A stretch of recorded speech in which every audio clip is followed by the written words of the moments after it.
เฮามาอาศัยโลกสัวขู่สัวยามบ่แม่นบ่อยู่อันถาวร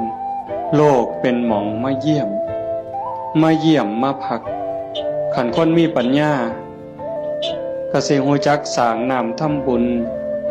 เก็บเกี่ยวสัมภาระธรรมเก็บกรรมบุญกุศลเพื่อนำพาดวงจิตดวงใจเจ้าของให้มันไปดีกว่าเก่าให้มันไปดีไปงามเพราะว่าถ้าตราบใดเฮายังบ่ทันถึงมรรคผลนิพพานการเวียนว่ายตายเกิดมีแน่นอนโยมจงมั่นใจเด้บาปมีจริงบุญมีจริงชาติหน้าชาติก่อนมีจริงนรกก็มีจริงสวรรค์มีจริงเฮ็ดดีก็ย่อมได้รับผลดีจริงเฮ็ดชั่วก็ย่อมได้รับผลชั่วจริงผู้ที่มีสัมมาทิฏฐิเบื้องต้นจังสี่ก็จังสิพยายาม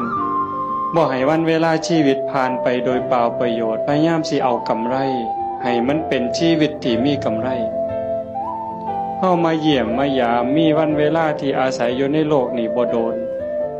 ก็ถือเอาประโยชน์ให้ได้หลายที่สุดเพราะว่าเมื่อสิ้นลมหายใจปั๊บทุกอย่างคืนสู่ธรรมชาติ